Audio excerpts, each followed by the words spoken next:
कल के होने वाले ज़िमनी इंतखाबात में लाहौर के हलके भी खासी अहमियत के हामिल हैं। तो सलमान साहब, हम लाहौर के हलकों पर बात कर रहे हैं। एक हलका है PP 158, जहां अलीम खान साहब का ये हलका था।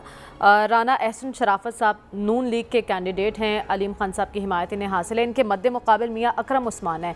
इसमें कौन सा कैंडिडेट ज़्यादा मजबूत है? और इसके साथ साथ नज़ीर अहमद चौहान का भी एक हलका है, उनके मद्दे मुकाबिल शब्बीर गुज्जर है। इसमें बरादरी सिस्टम कितना इफेक्ट कर सकता है? मरियम, लाहौर पाकिस्तान की सियासत का मरकज़ है और लाहौर की जब हम बात करेंगे तो इसमें कोई शक नहीं कि दोनों पार्टियों के दरमियान एक तनाव है और हम सिर्फ दो पार्टियों को डिस्कस कर रहे हैं। मेरा ख्याल जब हम पंजाब के ज़िमनी इंतखाबात को डिस्कस करते हैं तो इसमें TLP को भी डिस्कस करना चाहिए, इसलिए कि लाहौर में भी अगर देखें तो 2018 के इलेक्शन में उन्होंने एवरेज 5-6 हज़ार वोट हर हल्के में लिया है और अब भी लाहौर के इन 4 हल्कों के अंदर TLP का उम्मीदवार भी है और लाहौर के 2 हल्कों में जमात इस्लामी के उम्मीदवार भी किस हद तक वोट बैंक जहाँ तक आपने जिस हल्के की बात की है 158, ये 2018 में अलीम खान साहब ने इस हल्के से 52,000 वोट लिए थे और दूसरे राना एहसन शराफत जो मुस्लिम लीग नून के उम्मीदवार थे उन्होंने 45,000 के करीब वोट लिए थे।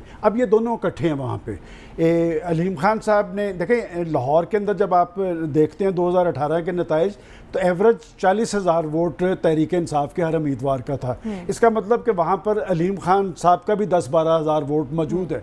क्या अलीम खान साहब उसी स्पिरिट के मुताबिक वहाँ इलेक्शन लड़ रहे हैं? बरादरीज़म की आपने बात की है तो हर हल्के में पंजाब के बरादरीज़म लाजमी को, ये जो बरादरी का फैक्टर होता है बड़ा इंपॉर्टेंट होता है। इस हल्के में देखें, इस हल्के में जब आपने डिस्कस किया दोनों उम्मीदवार, तो दोनों उम्मीदवार इकट्ठे हैं कि अलीम खान साहब एहसन शराफत जो उनसे हारे थे वो अब उम्मीदवार हैं पाकिस्तान मुस्लिम लीग नून के। और ये हल्का इस हवाले से डिफरेंट है कि ये तहरीक इंसाफ या आज़ाद वाला नहीं, यहाँ पर मुस्लिम लीग नून का कैंडिडेट है और PTI ने अक्लमंदी की कि वहाँ पर मियाँ अकरम उस्मान को लाए हैं जो अराई बरादरी से तल्लुक़ रखती हैं। मियाँ महमूद रशीद के दामाद हैं। मियाँ उस्मान जो साबिक़ रुकन कौमी असम्बली, उनके वो बेटे हैं। एक कंपटीशन होगा, लेकिन मैं समझता हूँ कि जो चीज़ मैंने आपको बताई है 2018 के इलेक्शन के तनाज़ुर में, तो यहाँ लगता ये है कि ये सीट पे मुस्लिम लीग नून आगे है। ठीक है, तो लाहौर के हल्के तो हमने डिस्कस किया, आगे चलते